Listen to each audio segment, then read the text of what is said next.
இன்று நம்மோடு இணைப்பில் இருப்பவர் the top political analyst from Texas mister Arun அவர்கள். வணக்கம் அருண், எப்படி இருக்கீங்க? வணக்கம் டாக்டர் கணேஷ், அருமையா இருக்கீங்க. நீங்க எப்படி இருக்கீங்க? நல்லா இருக்கேன் அருண். விக்கிரவாண்டி தேர்தலை எப்படி பாக்குறீங்க? ஸோ இந்த மிக்ஸ்ல நடுவில் ரெண்டு பேரும் சண்டை பயங்கரமா இருக்கு. பாஜகவும் விக்கிரவாண்டி தேர்தலில் போட்டி போடல, பட் அவங்களோட அலையன்ஸ்ல இருக்கிற பாட்டாளி மக்கள் கட்சி போட்டி போடுறாங்க. இந்த சைடு பார்த்தோம் அப்படின்னா அதிமுக வந்து சீமானுக்கு லைட்டா கொஞ்சம் சப்போர்ட் பண்ற மாதிரி ஒரு தோரணை இருந்தாலுமே இன்னைக்கு வந்து மருத்துவர் ராமதாஸ் வந்து அதிமுக தொண்டர்கள் எல்லாம் எங்களுக்கு ஓட்டு போடுங்க அப்படின்ற மாதிரி அவர் வந்து சொல்லியிருக்கிறார். ஒருவேளை பாட்டாளி மக்கள் கட்சி நல்ல ஓரளவுக்கு நல்ல ஒரு ஒரு சிக்னிபிகண்டா எழும்புறாங்கன்னு வச்சுப்போம். அப்போ வந்து அதிமுகவோட ஓட்டு வந்து பாட்டாளி மக்கள் கட்சிக்கு டிரான்ஸ்பர் ஆகுதுன்ற ப்ரூவ் ஆச்சுன்னு வச்சுக்கோங்க. ஒருவேளை பாட்டாளி மக்கள் கட்சி இந்த சைட்ல இந்த அலையன்ஸை விட்டு அதிமுகவுக்கு வர்றதுக்கு வாய்ப்பு இருக்குன்ற மாதிரி உங்களுக்கு படுதா? அதுதான் ஒரு மாஸ்டர் பிளே அப்படின்றாங்க எல்லாருமே. என்னைய பொறுத்த வரைக்கும் இங்க வந்து எல்லாருமே பேசுறது வந்து மாஸ்டர் பிளே பை இபிஎஸ். ஏன்னா வந்து எல்லாருமே வந்து ஜென்ரலா பாட்டாளி மக்கள் கட்சியோட மிகப்பெரிய குற்றச்சாட்டு என்னன்னா, எங்களோட ஓட்டு உங்களுக்கு போகுது, உங்க ஓட்டு எதுவுமே எங்களுக்கு வரமாட்டேங்குது. இதுதான் வந்து பிரச்சனையா இருக்கு. ஸோ அதனால உங்களோட இருந்த எங்களுக்கு என்ன பிரயோஜனம் அப்படின்னு தான் உங்களோட கேள்வி, நியாயமான கேள்வி. ஆனா இந்த சைட்ல இந்த வாட்டி ப்ரூவ் பண்றாங்க அப்படின்ற பட்சத்துல ஒருவேளை பாட்டாளி மக்கள் கட்சி இந்த சைடு வருவாங்க அப்படின்ற மாதிரி அவரு கணக்கு போடுறாரு. கருத்துக்கள். பாட்டாளி மக்கள் கட்சி அதிமுகவோட இருந்தாதான் லாபம்னா பாராளுமன்ற தேர்தலே கூட போயிருக்கணுமே. அதான் அவங்க சொல்றாங்க டிரான்ஸ்பர் ஆக மாட்டேங்குது அப்படின்னு அவங்க நினைக்கிறாங்க. அதான் அதுக்கு காரணம் என்னன்னா, திமுக அந்த இடத்துல திருமாவளவன் அவர்களை வச்சு பிளே பண்றாங்க. நீங்க அங்க ரவிக்குமார் எம்பியை பாருங்க. அவங்க திமுக அவரு பொன்முடி அவர்கள் அவங்களுக்கு சமர்ப்பிச்சுட்டாரு அவங்களோட வெற்றியை, நீங்க பார்த்திருப்பீங்க. சோ அந்த அளவுக்கு திருமாவளவன் அவர்களை அந்த இடத்துல அவர் வந்து ஒரு நல்ல ஒரு கேட்டலிஸ்ட் போர்ஸா டிஎம்கே பயன்படுது. அதனால அந்த இடத்துல போலரைசேஷன் நடக்குது. நீங்க பாமகவோட வாக்குகள் வந்து திருமாவளவன் அவர்கள் கட்சி எந்த இடத்துல இருக்கோ அதுக்கு ஆப்போசிட்டா தானே அவருக்கு இன்னுமே கிரவுண்ட்ல போலரைசேஷன் தானே அங்க நடந்துட்டு இருக்கு. அதை வச்சுதானே வந்து திமுக அந்த இடத்துல திமுகன்ற பொதுச்சின்ன நிக்கும் போது அவங்களுக்கு திருமாவளவன் அவர்கள் கட்சிக்கு விழுந்ததோட ஜாஸ்தியா தான் ஓட்டு விழ வாய்ப்பு இருக்கு திமுகக்கு. உங்களுக்கு புரியுது? அதனால இந்த இடத்துல இவர் இபிஎஸ் பின்வாங்கினதுக்கு காரணமே வந்து நீங்க இவரு பாஜக கூட கூட்டணியில இருக்காங்க. அதனால வந்து இந்த இடத்துல அவங்களுக்கு அந்த நாங்க உங்களை தோக்கடிச்சிருவோம். ஏன்னா இவங்க ரொம்ப டாலா பேசுவாங்க. அதுக்கப்புறம் பிஜேபி சைட்ல இருந்து என்டிஏ சைட்ல இருந்து நாங்க வந்து 3வது தலையிட்டாங்கன்னா நாங்க தான் வந்து எதிர்கட்சின்ற மாதிரி பேசுவாங்க. அடுத்தது 26க்கு நரேட்டிவ், இந்த விக்ரவாண்டி நரேட்டிவா வந்து 26க்கு வந்து பெரிய மொமெண்டமா பயன்படுத்துவாங்க. சோ அந்த இடத்துல பாமக அவர்களை தோக்கடிக்க வேண்டிய நிர்பந்தம் இபிஎஸ்க்கும் இருக்கு.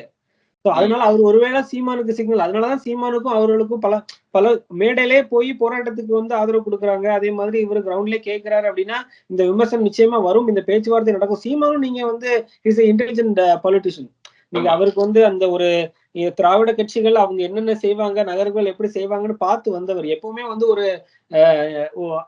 அந்த ஒரு கட்சியில இருந்து உருவெடுக்கிற இன்னொரு கட்சி வந்து பொதுவா அந்த கட்சியில இருந்து கத்துக்கிட்டு வெளியே வரும். அவர் திராவிடத்துல இருந்து கத்துக்கிட்டு அவங்களோட வளைவு நிலைவுகள் எல்லாம் கத்துக்கிட்டு வெளியே வந்தவர் சீமான். சோ எந்தெந்த நேரத்துல எப்படி பிளே பண்ணணுங்கிறத வந்து அவருக்கும் தெரியும். இப்ப இந்த இடத்துல அவர் வந்து விஜய் யார் மூலமா அவருக்கு மேல ஒரு வெளிச்சம் விழுந்து பாக்குறாரு. கூட்டணிங்கிற இடத்துக்கு வந்துட்டாரு பாருங்க, எவ்வளவு பெரிய இடத்துக்கு நிகழ்ந்து வந்துட்டாரு பாருங்க சீமான். இது வரைக்கும் சீமானை பத்தின ஒரு அவர் கூட்டணி கணக்கோ இல்ல அவரை ஒரு கட்சியா மதிச்சு நீங்க வந்து பொது மெயின் ஸ்ட்ரீம் மீடியால பேச மாட்டாங்க. இப்போ சீமானோட யாரு கூட்டணி வைப்பா, சீமான் யாரு கூட போவாருங்கிற அளவுக்கு டெய்லி டிபேட்ஸ் போயிட்டு இருக்கு. அவரோட நிலைப்பாடு என்னன்னு தெரியல. ஆனா வந்து கொஞ்சம் ஒருவேளை அதிமுக பக்கம் போவாரோ அப்படின்ற ஒரு நிலைப்பாடு இப்போதைக்கு லைட்டா பொறித்தட்ட ஆரம்பிக்குது. ஆனா அவரோட லீடர்ஷிப்பை காம்ப்ரமைஸ் பண்ணிட்டு போவாராங்கிறதுல எனக்கு நிச்சயமா சந்தேகம் இருக்கு. ஏன்னா அந்த இடத்துல பேரம் படிக்கிறதுக்கு கஷ்டம் தான், நம்ம வந்து இல்லைன்னு சொல்ல முடியும். ஏன்னா லீடர்ஷிப்ல தான் இவர் நிக்கிறாரு சீமான். நீங்க அவரு 4 கட்சிகள் கூட திமுக அதிமுக திராவிட கட்சிகள் தேசிய கட்சிகள் கூட கூட்டணி கிடையாதுன்னு அடிச்சு சொல்லிதான் இவ்வளவு வாக்குகள் வாங்கியிருக்காரு. அதனால வந்து அவரு அப்படியே போனாலும் அவரு வந்து சீமானோட டேர்ம்ஸுக்கு இல்லைன்னா சீமானோட லீடர்ஷிப்பை காம்ப்ரமைஸ் பண்ணாத அளவுக்குள்ள டேர்ம்ஸுக்கு தான் போவாருன்னு நினைக்கிறேன். அதுதான் என்னோட பார்வை, என்னோட கணிப்பு அப்படிதான் இருக்கு. ஏன்னா லீடர்ஷிப்பை காம்ப்ரமைஸ் பண்றாரு அவ்வளவுதான். தமிழ் தேசியம் அவர் பேசுற பெரிய பெரிய கொள்கையெல்லாம் நடக்காது. அவர் சொல்றாரு இல்லையா, அவரு பிரபாகரன் அவர்களோட படம் வந்து முதலமைச்சருக்கு பின்னாடி இருக்கணும். நீங்க அதிமுக கூட கூட்டணி வச்சு அதிமுக எடப்பாடி அவர்கள் பின்னால பிரபாகரன் படத்தை வச்சுட்டு இருப்பாரு அவரு. இருக்க மாட்டாங்கல்ல. அப்ப அப்ப அந்த அந்த ஒரு கொள்கையை வச்சுதானே நீங்க வந்து தமிழ் தேசியவாதிகள் வாக்குகளை வாங்கியிருக்கீங்க. அப்போ வந்து அந்த லீடர்ஷிப்பை காம்ப்ரமைஸ் பண்ணிட்டு அவர் போனாருன்னா அதுக்கப்புறம் அவரால தமிழ் தேசியம் எல்லாம் மறந்துட வேண்டியதான், அந்த கொள்கையில மறந்துட வேண்டியதான். அது அந்த லீடர்ஷிப் காம்ப்ரமைஸ் இருந்துச்சுன்னா அந்த கொள்கையை பண்ணக்கூடாது. அது பண்ணுவாங்க நீங்க நினைக்கிறீங்க? லாஸ்ட் அண்ட் ஃபைனல் கொஸ்டின், நீங்க வந்து ஒருவேளை ஏன்னா வந்து அது எண்ட் ஆஃப் தி டே இப்படியே எல்லாருமே எதிர்கட்சியில எல்லாருமே பிளவுபட்டு இருந்தாங்கன்னா திமுக தான் வரப்போகுது. அதுல நீங்க வந்து எந்த ஒரு கொஸ்டினுமே வேணாம். எப்படி வந்து இந்த நாடாளுமன்ற எலெக்ஷன்ல வந்து 40 அவுட் ஆஃப் 40யோ 230 ஆர் 220 வரைக்கும் திமுக அடிச்சுட்டு போயிடுவாங்க. இதுல வந்து கொஸ்டினே வேணாம். அதை தடுக்கணும் அப்படின்னா எல்லாரும் ஒன்னா இருக்கணும். அதுக்காவது காம்ப்ரமைஸ் பண்ணுவார் நீங்க நினைக்கிறீங்களா? ஏன்னா வந்து அவர் அதுதானே சொல்றாரு, இதுக்காவது இவங்களை அடிக்கணும்ப்பா, இதுக்காவது வந்து இவங்களுக்கு என்ன கஞ்சா போல ஜாஸ்தி ஆயிடுச்சு, இது கொலை ஜாஸ்தி ஆயிடுச்சு, சவுக்கு சங்கரை வந்து என்னமோ பண்ணிட்டாங்க அப்படின்னு சொல்லும் போது அவர் அப்படி இதுக்காவது இவங்களை வந்து ஜெயிக்கணும்ப்பா அப்படின்னு வந்து ஒரு உத்வேகத்தோட சொன்னவர். அந்த ஒரு காம்ப்ரமைஸ் பண்ணுவார்னு நினைக்கிறீங்களா? அவரோட லீடர்ஷிப்பை கொஞ்சம் சரி கொஞ்சம் பின்னுக்கு தள்ளிட்டு அவரோட என்ன பொறுத்த வரைக்கும் சீமான் அவர்களை நான் பார்த்துட்டு வர நிலைமையில அவரோட லீடர்ஷிப் இந்த இடத்துல காம்ப்ரமைஸ் பண்ண வேண்டிய தேவை அவருக்கு இல்ல. அவருக்கு இந்த இடத்துல அவரோட பொலிட்டிக்கல் ரிலவன்ஸ், அவரோட பொலிட்டிக்கல் இம்பார்ட்டன்ஸ் எந்த அளவுக்கு கூடியிருப்பாருங்க. அவரோட கூட்டணி இல்லாம எந்த கட்சி விஜய் வந்தாலும் சரி, அதிமுக வந்தாலும் சரி, சீமான் அவர்களோட கூட்டணி இல்லாம ஜெயிக்க முடியாது அடுத்த 26. அதை ஒத்துக்கிறீங்கல்ல? உங்க கிட்டத்தட்ட 8% வரைக்கும் வந்துட்டாரு. இனிமேல் ஒத்துக்கிட்டு தானே ஆக வேண்டிய ஒரு நிர்பந்தத்துக்கு நம்ம வந்து தள்ளப்படுறோம் இல்லையா? அது வந்து ஏன்னா நீங்க விஜயகாந்துக்கு அந்த ஒரு யாட் ஸ்டிச் வச்சீங்கல்ல. அவங்க தேமுதிக வந்து 8 விழுக்காடு வாக்குகள் வாங்கியிருக்கும் போது அவர் ஒரு நிர்ணய சக்தியா வந்தாரு. ஆனா கூட்டணி அரசியலுக்கு உள்ள போயிட்டாரு. கூட்டணி அரசியலுக்கு உள்ள போயிட்டாரு. அந்த வாக்குகளை வைத்து இவரு அந்த இடத்துல அந்த பொலிட்டிக்கல் இம்பார்ட்டன்ஸுக்கு இப்ப வந்துட்டாரு. அந்த பொலிட்டிக்கல் இம்பார்ட் என்ன ஏன் சொல்றேன் அப்படின்னா, இவர் இல்லாம ஜெயிக்க முடியாதுன்ற ஒரு நிலைமை வந்துன்னா இவர் டேர்ம்ஸுக்கு பெரிய கட்சியா இருந்தாலும் வந்துதான் ஆகணும். ஆமா, நிச்சயமா வந்துதான் ஆகணும். பட் அதுதான் வந்து அதான் எப்படி நெகோசியேட் பண்றாங்க, இவரை ஒத்துக்க வைக்கிறாங்களா இல்லாட்டா அவரு வந்து அதிமுக ஒத்துக்க வைக்கிறாரா அப்படின்றது வந்து நம்ம பொறுத்திருந்து தான் பார்க்க முடியும் இல்லையா? இல்ல அதான் பொறுத்திருந்து தான் பார்க்கணும். அதுல மெயின் ஃபேக்டர் சீமானுக்கு இதுல முடிவெடுக்க வேண்டிய மெயின் ஃபேக்டர் என்னன்னா, நீங்க பேசுற தமிழ் தேசியம், நீங்க பேசுற ஈழத்தமிழகம், ஈழத்தாயகம் இதெல்லாம் நீங்க பேசுறீங்கல்ல, இதெல்லாம் வாங்கி கொடுக்குற இடத்த நீங்க காம்ப்ரமைஸ் பண்ணிட்டு தான் இவங்களோட நீங்க வந்து உங்க லீடர்ஷிப்பை சாக்ரிஃபைஸ் பண்ணிட்டு இங்க எடப்பாடியோட லீடர்ஷிப்பை நீங்க தூக்கி பிடிக்க முடியும். நீங்க எம்எல்ஏ அவர் என்ன சொன்னாரு, நான் வந்து எம்எல்ஏ வாங்கியோ இல்ல எம்பி வாங்கியோ எனக்கு ஆட்சி பிடிக்கணும், ஆட்சி வந்து என் கைக்கு வரணும், அப்பதான் வந்து நான் கொண்ட கனவுகளை செயல்படுத்த முடியுன்றதுலதான் அவரோட. இங்க விஜயே வந்தாலும் விஜய் வந்து சீமானை தான் ப்ரொஜெக்ட் பண்ணணும்னு விரும்புவார் அவரு. அதுதான் அவரோட பார்வையா இருக்கு. சீமான் வந்து அவரோட இவ்வளவு ஏன்னா அவர் காம்ப்ரமைஸ் பண்ணணும்னா இதுக்கு முன்னாடியே பண்ணிருப்பாரு. இவ்வளவு நெருக்கடி எல்லாம் ஒரு மனுஷன் சந்திச்சு எனக்கு தெரியல, இது வரைக்கும் நான் பாக்கல.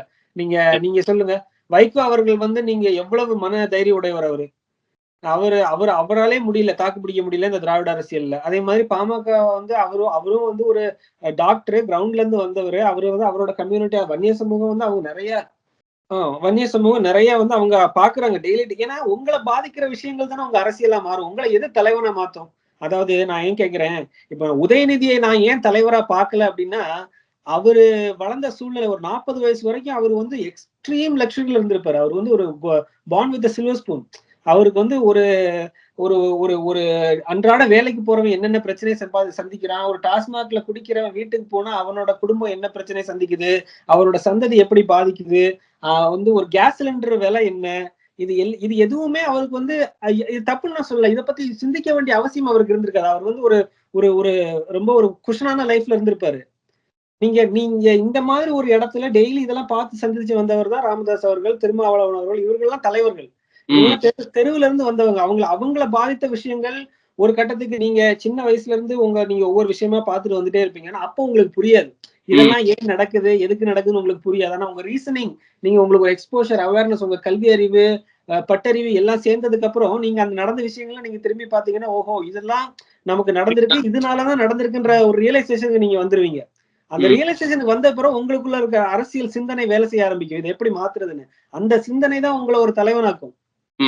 அந்த சிந்தனை வந்து அவருக்கு இந்த மாதிரி உதயநிதி அவர்களுக்கோ, ராகுல் காந்தி அவர்களுக்கோ, இல்ல எந்த அரசியல் தலைவர்கள் வீட்டுல, அதாவது எக்ஸ்ட்ரா லக்ஸரியில வளர்ந்த அவர்கள், அந்த மாதிரி வளர்ந்தவர்களுக்கு இதை பத்தின சிந்திக்க வேண்டிய அவசியம் இருந்திருக்காது. அதனால அவங்க எதுக்கு வர்றாங்க அப்படின்னா வந்து ஒரு நிர்பந்தத்தினால, சரி அரசியல் குடும்பத்துல வந்துட்டோம், அடுத்தது வந்து இந்த அரசியல நம்ம இப்ப டாக்டர் வீட்ல இருந்து அடுத்த ஒரு ஹாஸ்பிட்டல் வச்சாங்கன்னா அவங்க வீட்டுல இன்னொரு டாக்டர் வந்து அதை எடுத்துக்கிறாங்கல்ல, அதை டேக் ஓவர் பண்ணிக்க. அவங்க சைட்ல இருந்து பார்த்தா நியாயம் என்னன்னா, அது என்ன தர்மத்துக்காக விட்டுட்டு போக முடியும்? அதை கொடுத்துட்டு தானே போக முடியும் அடுத்த சந்ததியினர்கிட்ட. அவங்களும் அதுதான் நினைப்பாங்க. ஒரு அப்பா ஒரு தன் பையனுக்கு வந்து கொடுத்துட்டு போகணும்னு நினைப்பாரு. அவங்க பக்கத்துல இருந்து பார்த்தா அது நியாயம் தான். மக்கள் அதை ஏத்துக்கிட்டாங்கன்னா அதை நம்ம ஒண்ணும் பண்ண முடியாது. நான் என்ன சொல்றேன் அப்படின்னா, அப்படி வர்றவங்களுக்கு வந்து மக்கள் வழி தெரியாதுன்னு சொல்ல வரேன் நான். அதுல வந்து எந்த ஒரு மாற்று கருத்துமே கிடையாது. ஏன்னா வந்து he hasn't proved himself as a leader till now, at least in my eyes.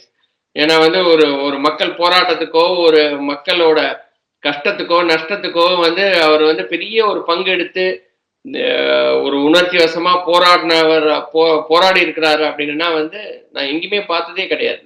ஆமா, அதுலதான் வந்து நம்ம விஜய் அவர்கள் வந்து அவரோட பொலிட்டிக்கல் ஸ்டைல் எப்படி போகும் நான் பாக்குறேன் அப்படின்னா, அவர் வந்து முன்னால ஒரு ஆனந்துங்கிறவரை வந்து முன்னிறுத்தி அவர் தான் கள போராளியா இருக்காரே தவிர, இவர் வந்து அந்த செல்வாக்கு மட்டும் தான் பயன்படுறாரு. அவர் வந்து ஒரு அதிரடி அரசியலுக்குள்ள வந்து அவர் வந்து மேடையில் நின்று இன்னொரு கட்சி லாவணி கச்சேரி பண்றது அந்த மாதிரி ஒரு அதிரடி அரசியலுக்குள்ள விஜயால இறங்க முடியுமா? இல்ல அது அவரோட ஸ்டைல் ஆஃப் பாலிடிக்ஸ்ங்கிறது எனக்கு தெரியல. ஏன்னா அவர் வந்து கொஞ்சம் காமான கேரக்டர். வெளியே எப்பவுமே நீங்க பாத்தீங்கன்னா அவரு சரி கேமரா முன்னாலேயும் பிஹைண்ட் த கேமரா அவர் எக்ஸ்ட்ரீம்லி டோட்டல் கான்ட்ராஸ்டான ஒரு கேரக்டர். அதே மாதிரி அவரு ஒரு பெரிய டேரக்டரோட சக்சஸ்ஃபுல் டேரக்டரோட பையன். அவர் அந்த அளவுக்கு கஷ்ட நஷ்டங்கள்லாம் தெரிஞ்சு வளர்ந்துருப்பாரா? அவருக்கு வந்து இந்த மாதிரி அன்றாட ஆட்கள் உதயநிதிக்கு என்னென்ன பிரச்சனை இருக்குமோ அதே பிரச்சனை விஜய்க்கும் இருக்கும். ஓரளவுக்கு ஒரு ஸ்மால் ஸ்டெப் வேணா வந்து சொல்லலாம். ஏன்னா வந்து அவங்க அப்பா வந்து ஒரு மிகப்பெரிய ஒரு கஷ்டத்துல இருந்துதான் வந்தவர். ஏன்னா வந்து ஒரு ப்ரொடியூசரா இருந்து ஒரு டைரக்டரா இருந்து சில நேரங்கள்ல வந்து அடுத்த வேலைக்கே வந்து எப்படின்னு தெரியல, அடுத்த மாசம் என்ன பண்றதுன்னு தெரியல அப்படின்னு எஸ் ஏ சந்திரசேகர் வந்து அவரோட கதைகளை சொல்லும் போது வீட்டுல வந்து அப்பா அம்மா பேசிட்டு இருக்கும்போது நம்மளும் கவனிப்போம். சரி அட்லீஸ்ட் ஓரளவுக்கு. ஆமா, நீங்க சொல்றது நிச்சயமா ஏத்துக்கிறேன். எனக்கு கம்பேர்ட் டு உதயநிதி நான் வந்து விஜயோட ஒரு ஒரு ஒரு வெல்ஃபேர் ஒரு மக்களுக்கு செய்யணும்னு இருக்கிற ஆர்வம் வந்து விஜய்க்கு அதிகமா இருக்கும்னு என்னோட பர்சனல் பெர்செப்ஷன். ஒரு கிரைன் ஆஃப் இது வந்து நான் வேணா விஜய்க்கு கொடுக்கலாம். நிச்சயமா அதுக்கு நான் வந்து நிச்சயமா நீங்க சொல்றத நான் ஒத்துக்கிறேன். அதுல வந்து எனக்கு எந்த ஒரு மாற்று கருத்தும் இல்லை. ஏன்னா நம்ம அவரோட நற்பணி மன்றங்கள் அதெல்லாம் வச்சு விஜய் நற்பணி மன்றங்கள் அதெல்லாம் அவருக்கு ஒரு இன்டென்ஷன் இருந்துட்டு போட்டோம், பிரச்சனை இல்லை. ஒரு வந்து செய்யணும்னு இருந்தாலும் அவரால் முடிஞ்ச அளவுக்கு செய்யறாருல்ல, அதுல வந்து நம்ம பாராட்டி ஆகணும். அவரோட பர்சனல் லைஃப்குள்ளே நம்ம போக வேண்டாம். அதெல்லாம் வந்து நமக்கு வந்து ஒவ்வொரு சக்சஸ்ஃபுல் செலிபிரிட்டிஸ்க்கு உண்டான லைஃப் ஸ்டைல அதெல்லாம் இருக்குதான் செய்யும். ஆனா மக்களுக்கு செய்யணும்னு இறங்கி வந்துட்டாரு அப்படின்னா அவரு சிறந்த முடிவு எடுக்கணும். திருப்பியும் அதிமுக கூட எல்லாம் போய் நின்றுட்டு அவங்க நீங்க இந்த மாதிரி கரப்ஷனை பத்தியோ இல்ல ஒரு நல்ல ஒரு சிஸ்டத்தை உருவாக்குறத பத்தியோ எல்லாம் நீங்க திருப்பி பேச முடியாது. இதே சிஸ்டத்துக்குள்ளதான் நீங்க இருந்தாகணும். ஆனா Vijay is a product of the system. இந்த சிஸ்டத்தை எதிர்த்து நிப்பாரா அப்படிங்கிறது அவரு பேசுறதுக்கு அப்புறம் தான் நமக்கு தெரியும். பார்ப்போம், பொறுத்திருந்து பார்ப்போம். So the fight between EPS and Mr. Annamalai started. எப்படி பாக்குறீங்க? இவரு அவரை மேல குறை சொல்றாரு, அவரு இவரு மேல குறை சொல்றாரு. நம்பிக்கை துரோகின்னு சொல்றது என்ன? மெத்த படித்தவர் அவர் வந்து படிச்சுட்டு வரட்டும்னு சொல்றது என்ன? வாயிலைய வட சொல்றாரு அப்படின்ற மாதிரி சொல்றது என்ன? என்ன ஒரு டீசன்ட் பாலிடிக்ஸை தாண்டி போயிட்டு இருக்கமோ அப்படின்ற ஒரு கருத்து நிலவுது. உங்களோட கருத்துக்கள் இதுல நீங்க 2024 பாராளுமன்ற தேர்தல் முடிஞ்சதுக்கு அப்புறம் தமிழ்நாடு அரசியல் மிக சுவாரஸ்யமாக போகும்னு நான் உங்கள்ட்ட தொடர்ந்து சொல்லிட்டே வரேன். நீங்க அதுதான் ஒண்ணு பார்த்துட்டே இருக்கீங்க. ஒவ்வொரு விஷயமா ரிவீல் ஆயிட்டே இருக்கு. இப்ப நீங்க நடக்கிற பல விஷயத்துல பாத்தீங்கன்னா ஸ்டாலின் ரொம்ப கம்ஃபர்டபுள் பொசிஷன்ல இருக்காங்க. ஸ்டாலினோட கூட்டணி டிஎம்கே கூட்டணி ரொம்ப கம்ஃபர்டபுள் பொசிஷன்ல இருக்காங்க. அவங்க களத்துல நடந்துகிட்டு இருக்கிறது, புது பிளேயர்ஸ் உள்ள வர்றது எல்லாத்தையுமே ரசிக்கிறாங்க. ஸோ வந்து எல்லாருமே அடிச்சுக்கிட்டு இருந்தா இவங்க தாராளமா 26லயும் வந்து ஆட்சியை பிடிப்பாங்கன்ற நிலைமை தான் இருக்குது. அப்படி இருக்கிற பட்சத்துல இப்போ வந்து எதிரில நிக்கிற பார்ட்டிஸ், அதாவது பிஜேபி ஒரு கூட்டணி அமைச்சிருக்கு. எடப்பாடி பழனிசாமி அவர்கள் வந்து அவரு 2026ல அவரு முதலமைச்சர் நாற்காலியில உட்காரணும்னு அவரு துடிப்போட இருக்காரு. அதே மாதிரி சீமான் அவர்கள், இந்த மாதிரி 3 பேர் இருக்காங்க. இதுல புது பிளேயரா விஜய் வராரு. இந்த இடத்துல நம்ம என்ன பார்க்கணும் அப்படின்னா, பொலிட்டிக்கலி ஸ்பீக்கிங் இந்த இடத்துல எல்லாருமே எந்த பொசிஷனை விரும்புறாங்கன்னா, டிஎம்கேக்கு எதிராக இருக்கக்கூடிய வாக்குகளை யார் அறுவடை பண்ண போறாருங்கிறதுலதான் இவ்வளவு பேருக்கும் போட்டி. அதுதான் பேசிக். அதுல வந்து திமுக நோண்டி பார்க்க முடியாது இல்லையே. திமுக இருக்கு, காங்கிரஸ் இருக்கு, விடுதலை சிறுத்தை இருக்கு. 3 பேரோட அந்த 3 பேரோட வாக்கு சதவீதமே கிட்டத்தட்ட 35% பக்கத்துல வரும் அப்படின்னு தான் வந்து கணிக்கப்படுகிறது. சொல்லுங்க, அதுதான் அதை தாண்டி இவங்க யாரெல்லாம் வந்து எடுக்க போறாங்க, மீதி இருக்கிறதானே இவங்க எடுக்க போறாங்க இல்லையா? ஆமா, மீதி இருக்கிறவங்க எடுக்க போறாங்க. ஆனா அது வந்து சிதறுண்டுல கிடக்குது. அதுதான் இங்க விஷயம். இங்க என்னன்னா, இப்ப வலுவான கூட்டணி பாஜக இப்ப நீங்க அண்ணாமலை அவர்களுக்கும் இபிஎஸ்க்கும் நடந்துகிட்டு இருக்க போர் வந்து நீங்க பாத்தீங்கன்னா இந்த டிஎம்கேக்கு அகேன்ஸ்டா நிக்கிறது யாரு சிறந்த எதிர்கட்சிங்கிற போட்டி தான், யாரு தன்னை வந்து அந்த இடத்துல பொசிஷன் பண்ணியிருக்காங்கிற போட்டி தான். ஏன்னா இப்ப 2 பேருமே கிளைம் பண்றாங்க. இப்ப அண்ணாமலை அவர்கள் நிச்சயமா இந்த பாராளுமன்ற ரிசல்ட்ஸை பொறுத்து அவர் என்ன கிளைம் பண்றாருன்னா நாங்க வளர்ந்துருக்கோம் அப்படின்னு கிளைம் பண்றாரு. அவர் குறிப்பா நம்பிக்கை துரோகின்னு ஏன் சொல்றாரு அப்படின்னா, அவரு 26ல இபிஎஸ் கூட எந்த கூட்டணி அமைந்திடக்கூடாதுங்கிறதுக்காக தான் நம்பிக்கை துரோகிங்கிற வார்த்தையை பயன்படுத்துறாரு. பாலிடிக்ஸ்ல எத்திக்ஸ் கிடையாது. அது நீங்க எத்திக்கல் பாலிடிக்ஸ் இங்க யார்ட்டையுமே நம்ம எதிர்பார்க்க முடியாது. அப்படி இருக்கிற பட்சத்துல அவர் வந்து நம்பிக்கை துரோகின்ற வார்த்தையை உபயோகப்படுத்துறாருன்னா அவர் அந்த அளவுக்கு பிஜேபி மேலிடத்தை ஹர்ட் பண்ணியிருக்காரு, அவங்களோட ட்ரஸ்ட்டை பிரேக் பண்ணியிருக்கான்றத அவருக்கு புரியுது. அண்ணாமலை இல்லாம அந்த மாதிரி பேச மாட்டாரு. ஏன்னா கடைசி வரைக்கும் எடப்பாடி அவர்கள் கூடவே அவங்க கூட பிஜேபி கூட டிராவல் பண்ணி கடைசி நேரத்துல டிராப் பண்ணாரு. ஸோ அவங்களுக்கு அந்த லாஸ்ட் மினிட் ரிவைவலுக்கு கூட சான்ஸ் இல்லாம அவங்க வந்து வேற மாதிரி கார்ட்ஸை பிளே பண்ண வேண்டியதா போச்சு. ஸோ அந்த இடத்துல தான் அவங்க நம்பிக்கை துரோகம் சொல்றாங்க. பட் எத்திக்கல் பாலிடிக்ஸ் இங்க யார்ட்டையுமே எதிர்பார்க்க முடியாது, அதனால இபிஎஸ்டி எதிர்பார்க்கல. ஸோ அந்த மாதிரி பண்ணிட்டு இருக்கும்போது இந்த இடத்துல நீங்க சொல்ற மாதிரி எடப்பாடி அவர்களோட ரீஜன் அவரோட ஸ்ட்ராங் ஏரியால இன்னொரு பெரிய லீடரா அண்ணாமலை அவர்கள் வளர்ந்து வந்துகிட்டு இருக்காரு. நீங்க அது எதை வச்சு எவிடென்ட்னா இதுக்கு என்ன தரவுகள் அப்படின்னா கோயம்புத்தூர்ல அவர் எடுத்த வாக்குகள். அவரு அந்த இடத்துல வேலுமணி அவர்கள் இருக்கிறாரு, அவங்க ஏடிஎம்கே ரொம்ப ஸ்ட்ராங்கான பகுதி. அந்த இடத்துல அவங்கள தாண்டி அண்ணாமலை அவர்களுக்கு ஓட்டு வருது, இவ்வளவு ஓட்டு வித்தியாசத்துல அவரு தோக்குறாரு அப்படின்னா அவர் வந்து அந்த இடத்துல அவருக்கு செல்வாக்கு ஏறுது ஆஸ் லீடர் அப்படிங்கறத அவர் பாக்குறாரு. அப்போ ஒரே கம்யூனிட்டியில இன்னொரு லீடர் வளர்ந்து வந்துகிட்டு இருக்கிறது வந்து எடப்பாடி அவர்களுக்கு ஆபத்து. அதனாலதான் இந்த போட்டி எப்படி போகுது அப்படின்னு அதுல வந்து வெற்றி பெற்றுட்டாரு. யார் அந்த இடத்துல அண்ணாமலை அவர்கள் பாராளுமன்றத்துல வெற்றி பெற்றிருக்காரு. அதோட வெளிப்பாடுதான் இது. உங்களுக்கு புரியுதா? இப்ப புதுசா ஏன்னா எடப்பாடி அவர்கள் பல காய்களை நகர்த்தி இருப்பாரு. இந்த மாதிரி தமிழிசை அவர்கள் இவங்க எல்லாரையும் வச்சு அண்ணாமலையை கொஞ்சம் அப்போஸ் பண்ணி அந்த தலைவர் பகுதியில இருந்து நீக்கலாமா அப்படிங்கிற மாதிரிலாம் ஒரு காய்களுக்கு நிச்சயமா எடப்பாடி அவர்கள் நகர்த்திருப்பாரு. ஏன்னா மிச்சம் இருக்கிறவங்க எல்லாம் எடப்பாடி லாயலிஸ்ட். அவங்க என்ன நினைப்பாங்க, அவங்க எடப்பாடி அவர்கள் கூடயோ ஏடிஎம்கே கூடயோ கூட்டணி வச்சு அவங்களுக்கு ஒரு சீட்டு கன்வெர்ட் ஆகும், அவங்களுக்கு அந்த ஒரு பதவி இருக்கும், பிஜேபிக்குள்ளே அவங்களுக்கு ஒரு மரியாதை இருக்கும், அந்த மாதிரி அவங்க யோசிப்பாங்க. ஸோ பட் அண்ணாமலை டிஃப்ரெண்டா யோசிக்கிறாரு. அவரு வந்து சீஃப் மினிஸ்டர் ஆகணும் அந்த மாதிரி கனவுல போறவர் அவரு. அவர் பிஜேபி ஆட்சி கனவு இருக்கு, ஒரு பெரிய ஒரு தொலைநோக்கு பார்வை இருக்கு இல்லையா அப்படின்னு வந்து பார்க்கும்போது அப்படி இருக்கிற இபிஎஸ் வந்து அப்படின்னா விக்கிரவாண்டி தேர்தலில் போட்டி போட்டிருக்கணுமே. அவர் போட்டி போடாமல இன்னைக்கு வந்து இருக்கிறாரு. அதனாலதான் வந்து ஒருவேளை பாஜக அண்ட் இவங்க வந்து பாட்டாளி மக்கள் கட்சி சேர்ந்துருவாங்களோ, பாட்டாளி மக்கள் கட்சி அண்ட் அதிமுக சேர்ந்துருவாங்களோன்றதுனாலதான் இவர் வந்து நம்பிக்கை துரோகி அப்படின்னு வந்து சொல்றாரோ 2026. இல்ல நிச்சயமா இந்த விக்கிரவாண்டி தேர்தலில் எடப்பாடி அவர்கள் நிக்காததுக்கு மெயின் காரணம் அவருக்கு வந்து பாமக கீழே போயிடக்கூடாதுங்கிற பயம் ஒண்ணுதான். அதுதான் மெயின் ஃபேக்டர். ஏன்னா இவங்களுக்கு நிகர காசு அதிமுகவாலையும் செலவு பண்ண முடியும் அவங்களுக்கு. ஏன்னா இங்க அமைச்சர்கள்னா அங்க முன்னாள் அமைச்சர்கள், அதனால அந்த பொருளாதாரத்தை இறக்குறதுக்கு 2 கட்சிக்கும் வந்து எந்த ஒரு பிரச்சனையும் இல்லை. அங்க அவர் பயப்படுற ஃபேக்டர் வந்து ராமதாஸ் அவர்கள். அவர் வந்து எடப்பாடி அவர்களை வீக்கெண்ட் பண்ணணும் அப்படின்னு நினைச்சிட்டாருன்னா அந்த இடத்துல அவரால் வீக்கெண்ட் பண்ணி காமிக்க முடியும், 3rd பிளேஸ்க்கு தள்ள முடியும். அப்படி 3rd பிளேஸ்க்கு தள்ளிட்டாருன்னா ஏடிஎம்கேக்கு மேல ஒரு பெரிய இன்னும் வீக்கன் ஆயிருச்சு அவர் 2nd பொசிஷன்ல ஏடிஎம்கே டிஎம்கே பாலிடிக்ஸ் உடஞ்சிருச்சு அப்படிங்கிற நரேட்டிவ் ரொம்ப ஸ்ட்ராங் ஆயிடும். அது அவர் விரும்பல. அவ்வளவுதான் அங்க பிரச்சனை. அதுக்கப்புறம் அவரு வந்து சி வி சண்முகம் அவர்கள் கூட அந்த மாதிரி ஒரு பைனான்சியலா ஒரு பிரச்சனை இருந்ததாக சொல்றாங்க. ரொம்ப ரொம்ப நன்றி. நம்மளோட கொஸ்டின்ஸ் எல்லாம் ஆன்சர் பண்ணதுக்கு நல்லா இருந்தது இன்னைக்கு சுவாரஸ்யமா. இன்னொரு வீடியோவில் சந்திக்கிறேன். அதுவரை நன்றி, வணக்கம்.